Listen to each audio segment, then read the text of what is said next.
And we are now cutting live to the press conference of Election Commission of India. पारदर्शी प्रक्रिया में क्या कोई भी मतदाता वोट की चोरी कर सकता है?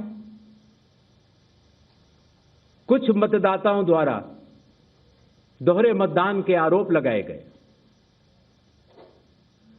सबूत मांगने पर जवाब नहीं मिला। ऐसे मिथ्या आरोपों से न तो चुनाव आयोग डरता है और न ही कोई मतदाता। जब चुनाव आयोग के कंधे पर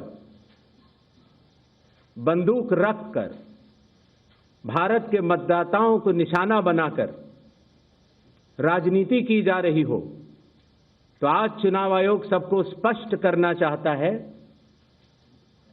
कि चुनाव आयोग निडरता के साथ सभी गरीब, अमीर, बुजुर्ग, महिला, युवा सहित सभी वर्गों और सभी धर्मों के मतदाताओं के साथ बिना किसी भेदभाव के चट्टान की तरह खड़ा था, खड़ा है और खड़ा रहेगा।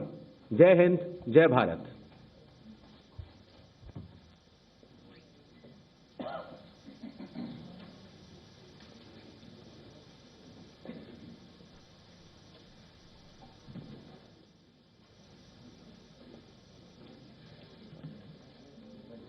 Mic, please.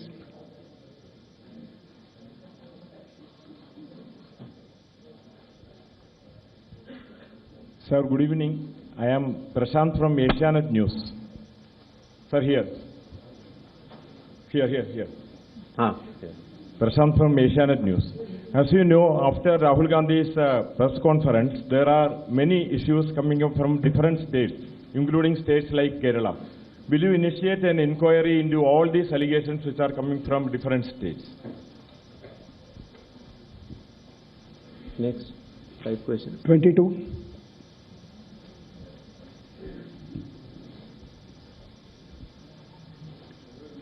Sir. Please.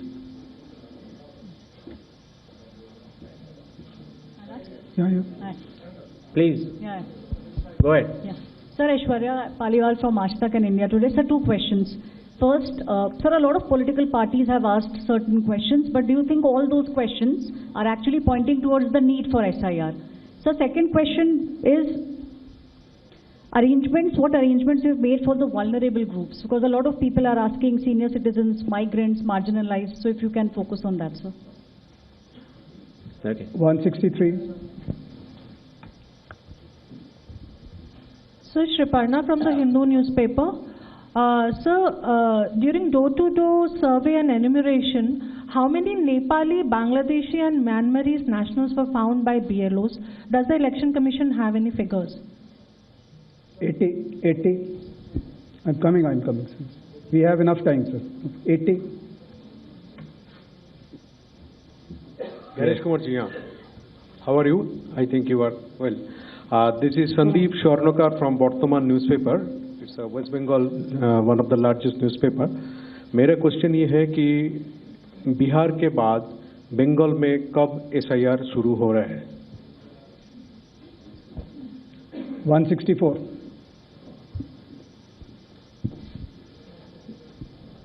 Sir Neeraj हूँ, न्यूज 18 इंडिया से, नेटवर्क 18 से। हमारा सवाल है कि स्पेशल समरी रिवीजन सालाना तौर पे होता है हर साल, तो SIR की जरूरत आपको कौन सा मतदाता सूची दोनों प्रक्रिया से अलग मिलेगा? हम ये जानना चाह रहे हैं। और एक सप्लीमेंट्री सवाल है इसी के साथ कि आपने कहा कि कुछ पॉलिटिकल पार्टीज के नेता भ्रम फैलाने की कोशिश कर रहे हैं। उनका ये भी कहना है, राहुल गांधी की मैं बात कर रहा हूँ, थोड़ी देर पहले उन्होंने कहा है क्यों उन्हीं से शपथ पत्र सिर्फ मांगा जा रहा है, दूसरे लोग, दूसरी पार्टी के लोग जो सवाल कर रहे हैं उनसे क्यों नहीं?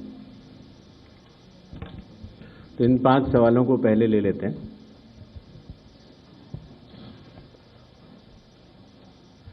हमारे सारे मीडिया बंधुओं के माध्यम से मैं देश के मतदाताओं को ये बतलाना चाहता हूं कि जब भी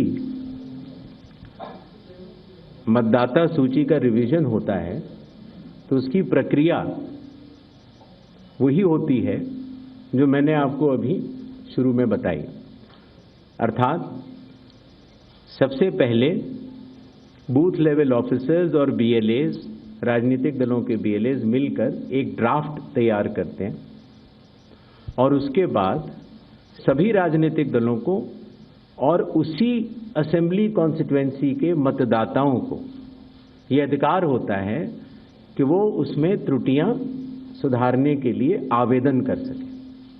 आवेदन 3 तरह के हो सकते हैं, या तो किसी का नाम छूट गया हो तो फॉर्म 6 होता है, या किसी का नाम गलत जुड़ गया हो या किसी और को जुड़वाना हो तो फॉर्म 7 होता है, और या कई बार उसमें विवरण गलत हो जाए, आपकी नाम की स्पेलिंग गलत हो जाए, फोटो गलत हो जाए, एड्रेस गलत हो जाए तो फॉर्म 8 होता है।